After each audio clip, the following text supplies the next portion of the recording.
Vanakkam. Nan Hair Jennifer. Okay, everyone. I was trying to talk in Tamil, so I was a little nervous. I had to do that a whole bunch of times. Basically, I said, welcome. How are you? My name is Jennifer. You can tell me if I said it correctly or not, but I realized like I am way out of touch with Tamil. So that being said, I'm going to come back in touch with my Tamil love for Tamil culture through thanking Viji, Varadarajan and Padmini Natarajan in this Giving Gratitude series. Hi everyone, I'm Jennifer Kumar from Authentic Journeys in this Giving Gratitude series. Viji Varadarajan has allowed me to get back in touch with Tamil Brahmin vegetarian cooking. People could ask me, why don't you just say Indian cooking? Well, there's a lot of lessons to be learned. I could go on forever talking about it because it's something I love to talk about. But in a nutshell, if I can say it in a nutshell, is, see, Indian cuisine is wide and vast. And going from one area of India to the next, you'll get a wide variety of different tastes, different methods of cooking the same kind of dishes, and a lot of different ingredients based on where you are in India. So when us Westerners go to India, we go to India with maybe a preconceived notion of what kind of food we'll end up eating there. One of the ways we get these notions is through going to Indian restaurants in our Western countries. Now, I know from the American experience and my limited experience in America, which might actually be a little more than some other people, because I have traveled to about 35 states in the U.S. and many major cities and small towns and stuff like that. So when I've gotten a chance to go to Indian restaurants across the U.S., the main theme is North Indian, or some kind of pan-Indian or continental Indian cuisine, which really doesn't include many South Indian options. So that being said, when a Western American goes to India, they maybe expect to find always like palak paneer, dal makhani, aloo gobi, or chicken tikka masala, or whatever. Whatever those North Indian Hindi names that you can find in the Indian restaurant in the US, people want to think they'll find that wherever they go in India, but it's not true. And depending on the region you go to in India, things will be probably a lot different than you expect it to be. Even if you go to a part of India that actually has like chole masala or pani puri or you know, whatever your favorite Indian restaurant food is. So that being said, these cookbooks are a very regional offering in cuisine, and it's a South Indian cuisine eaten by Tamil Brahmins. So it's a very particular kind of cuisine, and it's completely vegetarian. There's no eggs in any of the recipes, but there are milk products. So it's not vegan because there's yogurt and milk products in many of the recipes. This particular book, A Healthy Taste of Indian Culture, Cooking with Yogurt. This, of course, has all kinds of milk products in it. I wrote a review for Viji on this book, and I will put the link under the video for you if you're interested in knowing more about South Indian cooking with yogurt. But in any case, Viji, by writing the books and reaching out to me and sharing this knowledge with me, has kind of brought me back in touch with some of the food that I loved when I lived in Chennai. Now, can I tell you the names? No. I mean, even though I have the books here and I could look up, okay, let me pick out some random thing, and you have to kind of excuse my pronunciation. Vendakai Dair Pachadi. Maybe I said that okay. So that is, Vendakai is bindi in Hindi, or okra in English, and dair is yogurt or curd, and pachadi is kind of like a mixture, like a salsa kind of mixture, I guess you would say. So they kind of fry up the okra with some spices and put it in some yogurt. This one I know the name of because I like this one, but I probably randomly picked a bad example. Let me pick up this book, Somaya. Okay, this is a good one. Uralai Karanga Varadarajan. It says roast potato in English next to it. But if someone were to ask me, hey, do you like Uralai Karanga Varadarajan? First of all, I hope I'm pronouncing it right. But I would have no idea what the heck they're talking about because I don't know the name of the food. I just know what it looks like.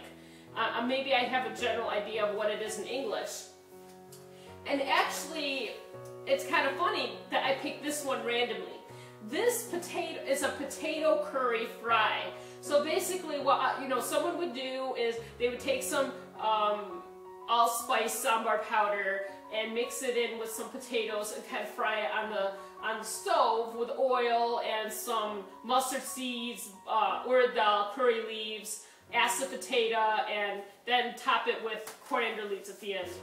And actually the potato becomes very crunchy on the outside, and it has like a reddish or a brownish reddish hue from the sambar powder.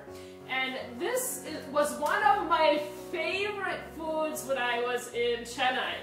And also, I remember my friend's mother used to put this in my tiffin box, which is my lunch box, with curd rice, which is yogurt mixed with rice. And so this potato was a side dish that actually went along pretty well with that curd rice. So, when I look through the recipes and I see the pictures and I see the translation, I know what it is. I can remember most of the things, not everything. But if someone were just, like I said, to come up to me on the street and ask me, do you like, let me try it again, Uralai Karanga Varadarajan, I'd be like, maybe? Because I have no idea what that means. I don't know the translation of each of those words into English. So, I have a lot of learning to do about Tamil Brahmin cuisine still, and that of course means I have a lot to learn about Tamil. I maybe someday will be able to speak Tamil, but it takes a lot of time to learn anything new. So I keep trying.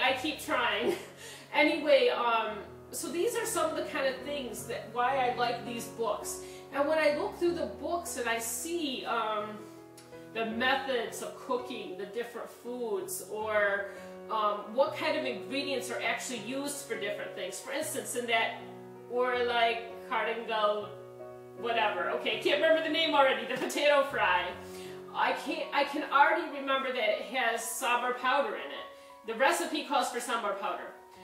I had no idea sambar powder could be used for anything but sambar, because it says sambar powder, so let me make sambar, which is a vegetable stew. Of course, there's many kinds of sambars. And would I use the same sambar powder for all different kinds of sambar? Probably not. That's the kind of stuff that these books can teach me.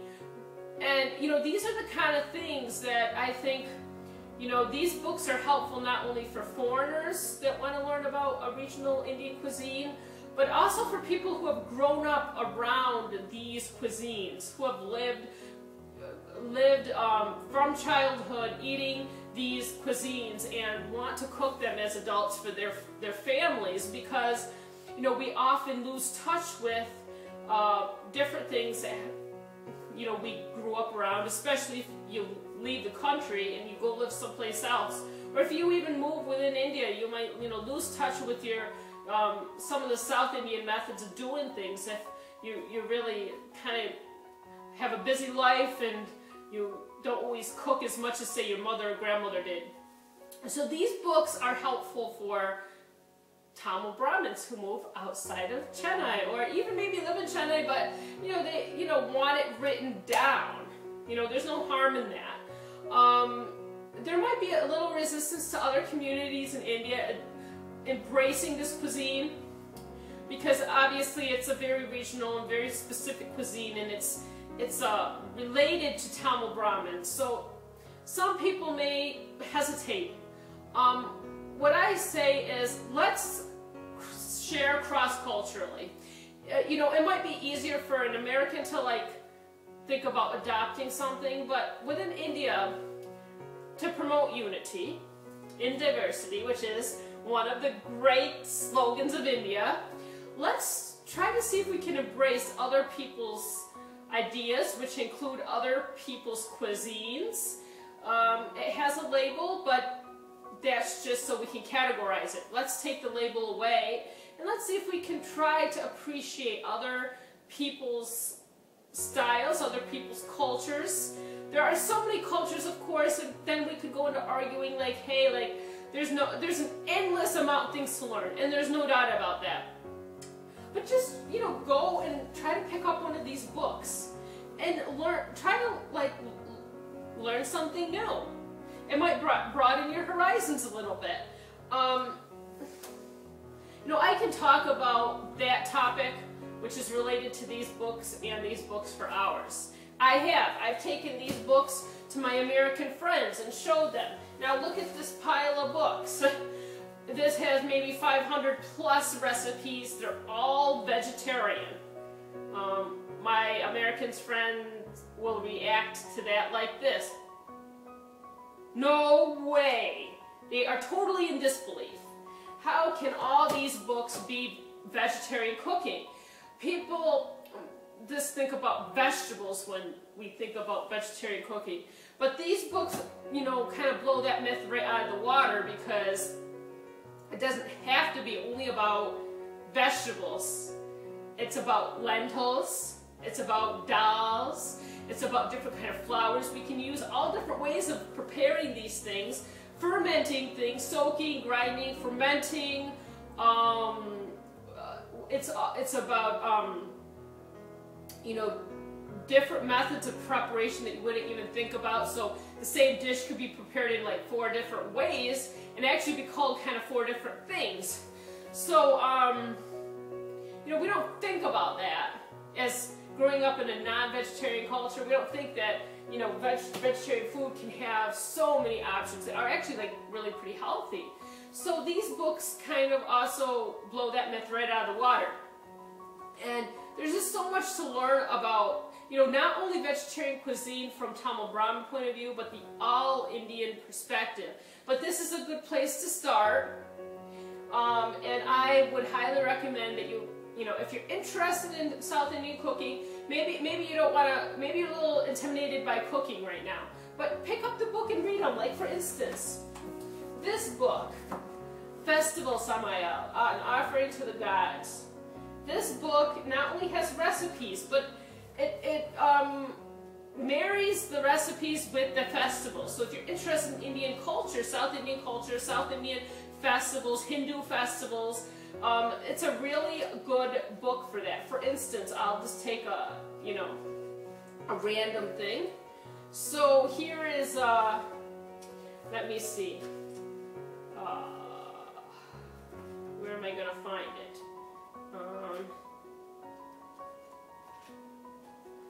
Sorry for the silence. Vinayaka Chaturthi, Ganesh Chaturthi. Ganesh is the elephant god. What are some of the recipes we can make for Ganesh Chaturthi?